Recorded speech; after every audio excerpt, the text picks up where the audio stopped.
Welcome to Gator Bytes, the official business podcast of the Maryland Davies College of Business. I'm your host, Miguel Gomez, and before we begin, we'd like to ask you to follow us on social media at Instagram, Facebook, X, and LinkedIn at UHDCOB. With us today is the immaculate, the impeccable, the irreplaceable Miss Tricia Vincent. Thank you. Yes. Thank you. Welcome to the program for having today. me, Miguel. Yes, I'm glad to be here. It's about time. Yeah. We're about to finish up the first season, and I couldn't think of a better person to wrap up the season with. Oh, that's awesome. We're going to end 2023 strong. That's it. That's exactly what we need to do. Love to hear that. So, to begin, tell us about your career in project management as a process improvement professional, as well as your consulting work and your time here as a corporate fellow in the UHD MBA program. Oh my gosh, that's a lot. So my career actually started as a trainer. I started at a training with MCI, Corporations Telecommunications, and that was also the first company that I got laid off on. We'll talk about that. Then I went into training. I went into as a business analyst. So working for automotive software company. It was more of a startup. I was there and they got bought out. So I actually worked doing implementations with projects early on for about 8 years. They got bought out by ADP. And then I started consulting. So I was consulting off and on as a business analyst. And then finally, my long-term position landed at Chevron. And I actually started at Chevron as a contractor, coming in specifically as a business analyst, understanding the vendor management landscape. And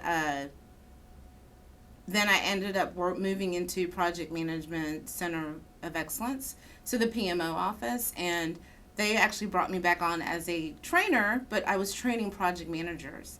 So that actually, and training project management. So the whole life cycle totally came to a beautiful, beautiful climax at Chevron. And they sent me globally to train project managers all over the world, in Nigeria, Angola, Kazakhstan. I had a blast. That was, I loved it. I loved it. But the space of project management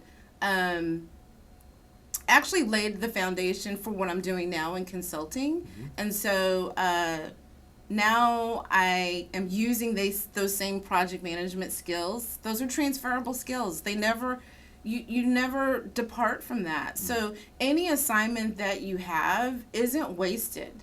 It's a stepping stone, right? And so now I'm able to do that with my clients. I am the CEO of Launch Your Influence, and so we work with professionals to provide an executive brand and provide them with a signature portfolio so they can pivot in the market seamlessly. Those are really important things, and it's impressive to see how your story came full circle. Starting off at MCI, that one was really rough. Shout out to Beyonce for that one song with Destiny's Child. No bugaboos in this space. No bugaboos, yes. But now you rose the ladder. You went on to work at one of the most illustrious companies in the United States, Chevron. You worked in their PMO office, and then you went on to train, and now you're working as an executive consultant. You're helping people build your brands. I've seen your portfolios. They're absolutely gorgeous. They're slick. They're the type of things that will help you stand out in an executive search, and you're helping launch people's dreams. That's amazing. Thank you. We want to continue doing that. So I want to dive into project management a little bit more. Okay. What is project management for the folks out there who don't really have a strong subject matter definition of it, and what are some common misconceptions people have about projects? That's a good question. So project management's the ability to take strategic initiatives or ideas or a product and to be able to go through a systematic process of delivering it so it can be executed and built upon and everybody gets a chance to consume it and benefit from it. It has a beginning and an end, right? So projects have a lifespan. They should not be going continually, which is actually part of the myth, right? Like I've encountered project managers that have been on projects that they deem from hell because they never end. And so it's important to understand the dynamics and the benefits that projects have, because companies today have they have a strategic roadmap that they need to achieve. And to do that, that's where projects come in. So the need for project professionals will never really go away, even in the generation of AI. Let me say that again. In the generation of AI, you're going to need a human being to facilitate some of these initiatives, because you've got human interaction. You do have automative capabilities to help bring about efficient means on delivering what you're trying to do, but a project manager has a good space in today's market. That's very comforting to hear, because there's been a lot of turbulence in job markets because of uncertainty of what's going to happen with the markets in terms of inflation, recession, but also AI is coming into the picture. It scared a lot of writers into going into strike this year. Same thing goes with actors, because they want the job security. But to hear that you'll actually need a human being to facilitate projects, to communicate, to engage with stakeholders, it's something that is really comforting, and I feel that's something that we'll really dive deep into as we head into some advice from the graduating class this year in the job market. But let's talk about scope creep. Let's talk about those projects from hell you just mentioned. Sometimes no is not a fun word, but you got to say no. Tell us, what is a project charter? Why is it important to commit to a project charter once you've locked in? And what are some tips that you would have for some people to say no, even to their boss? So a project charter is actually going to document, and you have the ability to capture what it is that we're trying to achieve. And that's something that everybody's going to agree upon, and in some cases sign off to say, this is the charter for the project. So for this initiative, this is what we plan on doing. Right. And because projects are so dynamic in nature, right? Things are always changing, which is where the scope creep comes in. It's like, how do you manage this change? So you have the charter to fall back on just to make sure that we're still in the same proper lane. I've encountered a lot of scenarios where the project managers have changed. So the person that was a project manager at one time is no longer the project manager. They had to move on to another one because they were in demand. Right? They were so good at their job, they got pulled from that, and somebody needed to come in and fall into their footsteps. Right. Well, the benefit of project charter is that has already been laid out for whoever's going to come in contact with the project. And it actually is used as that actually feeds into other documentations that are associated with the project. The second thing that you were talking about was because I have a charter, I know what we're supposed to do, and then things are changing, I might need to tell our leadership, we can't do this, right? So how do I say that? And I think you have to navigate that space very gracefully. There are certain personalities that can't get away with saying no because of your leadership. So how do you navigate that? At first, we give options.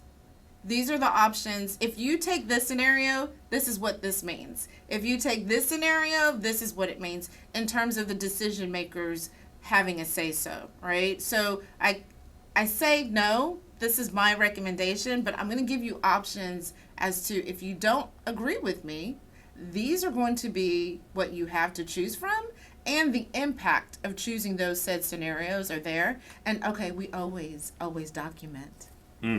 Hello, you always got to send that email as discussed. This is what we agreed on, because things change all the time.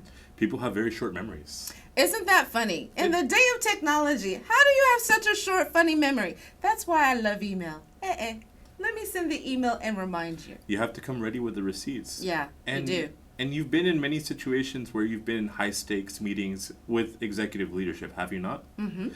So, coming into these meetings, it's really important to come armed with the facts and the figures. Let's talk about data for a second. Data and project management. You have these options that you're presenting, and you want to be able to say, this is what the numbers are telling us. What role does data play in project management, and why is it so important when millions of dollars are on the line? That's such a good question. And yesterday during our corporate fellow class, I brought out 3 scenarios that happened this week in terms of having the right data and understanding what is needed, right? So data is, you don't have a successful project without having the right documentation and data to provide leadership, because the project manager is leading a project, but they are accountable to the sponsor and to senior management and to leaders and executives. So at the end of the day, you are providing them with data so they can make a quality decision. So that is very important because it's dependent on. I just sat on Chevron had their quarterly call a couple weeks ago, and they were asked a question from another accounting firm,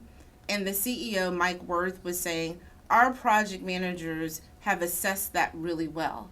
And so what we're looking into is the data to make sure that this is the landscape of what we're doing. And so we have added more resources to it to ensure that it will be successful. That decision was made off of data. That decision had project managers in scope and adding other resources to say, oh, we need to make sure that this is managed tight so we can answer to our stakeholders. So that's a high level example of the importance of data. How does it roll up to the bottom line? I used Chevron as an example because they just had their earnings call. Right. But in other scenarios, the 3 examples that I pulled out for class this week, we were speaking about risk management. Risk management is a component of, it's a pillar of project management, right? And so this week we had in Australia, you can Google it, Australia had a blackout on their telecommunications devices. The whole nation. Can you imagine all of the U.S. not having access to their phones? Everyone would be freaking out. Do you know? So then I said, I'm showing you World Live News because I got it off of Bloomberg. World Live News, and I'm shifting it. If it can happen to Australia, it can happen to the U.S. Right. If it's going to be able to happen into these 2 different continents, we've got projects in the landscape. Right. How are those projects going to be impacted? Do you have that listed as a risk? Why do we need to make sure that we're aware of certain scenarios? Because we don't want our projects to be delayed. If it's delayed, that's money. If it's late, that's money.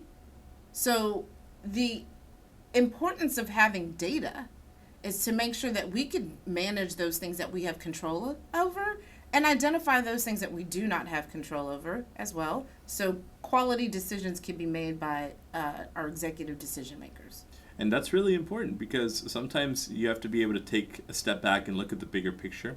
You have to understand and weigh all the risk and understand that, you might have to make some difficult decisions, but if you have the best information possible, it does a long way in mitigating that risk, but it also protects yourself and provides cover as a professional. Right. The corporate workplace can be very difficult sometimes, and being able to navigate not only the professionalism whenever it comes to the one-on-one interactions, or as well as building those relationships within your network, but also the work that you do. Those are the 2 components of knowing how to effectively navigate that jungle, would you say? Yeah, that's absolutely true. Being able to, there's a finesse to that, right? And so I say that having the right relationships, in project management, another vertical and pillar is understanding your stakeholders and knowing your business, and making sure that you have a circle within a circle. So do you have the right mentors, advisors to help navigate that space? I haven't had to experience it. I don't need to learn on my own if I've got wisdom surrounding me that has already endured it, right? So they can also help to navigate those spaces for you as well. Let's talk about a mentor for a second. Have you ever had a mentor in your career, and tell us a little bit about why it was such a benefit to you as a professional? Oh my gosh, which is so funny. I just got, this year I spoke at Shell. To their mentoring program, and I had the opportunity to invite my mentor to speak about our journey together. And so I am such an advocate of mentorships, relationships. Shout out to Lat Pate, Dorothy Gibson. They were definitely instrumental in my life and in my career. And what has been the benefit of it is exactly what you said. I needed wisdom. I needed hindsight, insight to be able to provide me with a pathway of, you may not, and they're funny. They won't say, Trish, you can't do it. They're going to come back and say, well, this might be something you might want to entertain. Right. You might want to consider this, right? And actually out of that relationship was understanding, follow the data. Follow the numbers. Let the data do the talking. As a project manager in that space, you want to be separated. You know, sometimes we can be passionate. I need this person, but in order to be effective and objective, that's where having data allows you to be objective and remove the emotion out of it. I really like that. You know, the idea of having a cowboy CEO is something of a bygone era at this point. Mm-hmm. You haven't seen that since, ironically, you're Bernard Ebbers, you know. That's what I believe Business Week said sometime in the 90s. But now you have CEOs that are responsible for P&L statements, mm-hmm. and they have skin in the game. And if they don't have the right numbers and the right data points, then they're sort of up a creek, and they're relying on people like the project managers who are the frontline people to make sure that they're getting the most accurate and knowledgeable information in terms of managing risk. Yeah. So being a project manager is a lot of responsibility, and now in the landscape, we've got different titles or different methodologies, mm-hmm. Agile's on the scene, Scrum's on the scene, but still the same concept. You've got someone leading an initiative that needs to get delivered, right? Mm-hmm. And so whether that's through an iterative process or the output of that is going to be data, right? The output is going to be a product. What do we do with that, and what does that mean to upper management? So, yeah, I'm all there for you. I need my mentors, and I'm building and fostering more relationships, right? So that never ends. And so I'm very grateful for the mentors that I've had in my life. I'm glad that you brought up the certifications in terms of Agile and Scrum and knowing what those methodologies are. We'll dive into those. Okay. But I want to take a step back, and I want to ask you about your international career. You've been around the world, like that one Lisa Stanfield song. Thank you. But, you know, you mentioned that you've been to all these far-flung places, going all the way to Angola. What are some other countries? Nigeria, Kazakhstan, yeah. Places that you might have never even imagined that you've ever gone. What advice would you have to MBAs and undergrads who want to become project managers? And what are some ways that they can get their foot in the door? And how did you get your foot in the door? So my advice to the class of 2024 coming up, to the class of 2023 that just came out and coming up, because December is also a graduation, I say for you to definitely be strategic with where you want to go. You know that saying, I don't know what I want to be when I grow up. You know, at this stage, hopefully you have some insight. And whatever that is, that should actually be feeding into your life plan. If you have that life plan, then you're going to be automatically, things are getting weeded out because it's not meeting your strategic initiative, right? So I leave that with the class, is have a life plan of where you want to go, and then those accompanying and supporting roles are what you're going to start identifying to get you to the next level and the next step.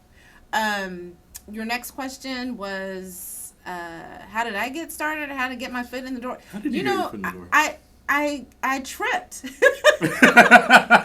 I just got in by accident. I did whatever I could do. No, seriously. Looking back and hindsight, if I spoke to the Tricia of 20s, the 22-year, oh my gosh, am I saying that? Yes. The 2020-year version of Tricia. Continue doing what you're doing. Excel at what you can. Stay focused and excel at what you can.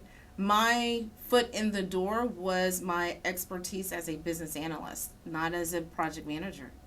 So that's why I say the days of small beginnings are, and that's why I also said that everything is a stepping stone. It's a pillar. I started speaking and training. My first position at MCI, I didn't say this, was as customer service representative. And they had a training position open. And I remember the feeling that I had, like, if I didn't apply for that position, I was going to be sick. And then if I did apply for that position, I was like, I could do this. I didn't have a cheerleading squad. I didn't have Facebook, or I didn't have any of that. I just had that inner feeling of, oh my gosh, when I got in front of a group of people and spoke in front of them, there was such an energy about it. That energy is still today. I am still walking in that line of purpose. That has never left me. And so everything that I have done has fostered the ability to tap into that side of me. That wasn't a skill at the time. I didn't know these things, right? It was a feeling. So now in 2023, we've got skills identified to support what is my passion and purpose that I need to go into. And so now from the career, as a career coach and consultant, and creating these professional portfolios, understanding where your skill is, understanding what the industry recognizes and support as a skill is truly important in order for you to make it. Companies want to understand what the skills that you have, because that's going to feed into their initiatives of how to get to the next level and their competency map that they have for their employees. So you've identified the skills, and these companies know that these are the skills that they need from these project managers. I like what you said about Agile and Scrum. Let's talk about certifications. You have a lot of very nice letters in your LinkedIn profile. Yeah, I do. What do these letters mean? That's so funny. What do these letters mean? What do these certifications stand for? And what is the payoff in investing your time in getting these certifications? That's a good question. I had a client come to me and they were like, do I need to get certified in this? And I was like, I don't want certification. Certifications can be a buzzword and a checkbox, right? Like, oh yeah, I got these certifications. Now, companies will look to see if you have these certifications because it is a standard, right? It's a standard to say, if you've gotten the certification, I don't need to train you in this space. I don't need to handhold you in this space. As a matter of fact, you're coming into our organization and you should be taking us to the next level because you have received that certification, right? So the danger in some aspects is a lot of people use certifications as a checkbox. They have they've got that piece of paper, but they do not have the competency behind it. They do not have the skill set to support it, which the skills, again, I'm going back to skills. That's, again, those two things should be hand in hand. So if I've got a certification on one end, I should have the skill set to support that and corroborate with that. A lot of people that are transferring into new spaces will have the certification and not the skill set, and then it's a deficit for the company. Unless that comes up in the conversation, right? So for those people that are like, Trish, I don't have the skill set, but I want to get the skill set. Well, that's part of your communication in your interview, right? Like, that's a development area, not a weakness. We don't say the W word. That is a development area that I can close that gap in, and if there's a buddy system, I could work with somebody. I am working with somebody externally. I have a coach, so there's ways for you to supplement that gap. But I really want to make sure I paint a clear picture of how do certifications work in today's world. What are the benefits and what are some of the red alerts that we should be keeping in mind with that? I think that's so important that you brought that up because we live in an age where we question the validity of everything. Mm-hmm. Everything is And we should. And yes, naturally. We should. There should be a idea of you trust, but you have to verify. Yes. And that's where you have to be careful, like you said, whenever you come in with all these certifications. That may be true, but you have the skills to be able to back up those certifications. And if not, then it can create a situation where you don't present yourself in the best light and you might have that skills gap. But if you explain, like you said, that you're willing, that this is your position where you're at now and you're trying to close that gap, then the company will have a better idea of who you are as an individual and what type of development plan that they're looking at for you. Because, as a professional, it's all about development. You're not going to know everything. Exactly. So that's a true point on making sure that you have a development plan. We talked about a couple of plans. So, with project management, it's all about the planning, right? So having a development plan, having a career plan, having a life plan is really important for you to be successful. So understanding your skills, understanding the scenarios that you may not have skills, but maybe you do have scenarios that you have experienced at certain companies. Again, then your brain starts flooding of, oh, okay, I did that. As a coach, I have to ask you, what's been your mantra for 2023? Our mantra this year is for our company, Launch Your Influence, for all of our clients to embrace, I'm betting on me in 2023. What about 2024? We're opening doors in 2024. Because I bet on me in 2023, I'm opening doors in 2024. You bet on yourself, and now you're opening doors. We're executing. You're executing. So we bet on ourselves, meaning that we planned, we invested, we believed in the impossible. I just came from a conference this week in Atlanta, Speak Your Way to Cash with Ashley Nicole Kirkwood. Phenomenal. And she says, I eat the impossible for lunch. I eat breakfast. I eat doubt for breakfast. I eat the impossible for lunch. I could get that in the wrong order, but you get the idea. Is I have to have a certain mindset, and I have to say that one of the number one challenging lessons learned that I have since we've started the company is mindset. It has been. I've had clients at the highest levels dealing with imposter syndrome. I've had, and to break through that has been, I can't even, if I looked at my own data, I've had people that started with me conversational-wise 2020. Nothing happened until 2022. And I'm like, yo, what took you so long, right? It was mindset. So that's why really going into this year, we said in January, betting on me in 2023, it couldn't just be a theme and a mantra. I have to live it out, right? So I'm betting on me coming on this podcast. Hi, everybody. Big up, U of H, downtown. Go ahead, Gators. I'm betting on myself to take myself to the next level. I don't have competition. I am my own competition. I always try to remind myself that you're sort of like a racehorse running with blinders on. You don't have to worry what they're doing. You don't have to worry what they're doing. You got to focus on your own race. And ultimately, it comes down to mindset. You have to see something that might be impossible, and you have to just take one step at a time, at least once a day. Yeah. How do you devour a whale? How do I devour a whale? A web? Whale. A whale? Yeah. One bite at a time. That's it. One bite at a time. It's really, it's important that you analyze what's working for you and what's not working for you, right? And so next week we're going to do a live, LinkedIn Live, to do a pulse check, something that we've been doing years and years. I'm still going to continue doing it because it's actually part of my framework as an individual. If I do a check on my car, if I have to get inspected every year for my vehicle, I have to go ahead and do an inspection physically. If I have to do this for my finances, you think the IRS is going to let me just pass on by without doing a financial check and submitting the data to them? All of these checks, but I can't check on my own personal life to see what has worked and what has not?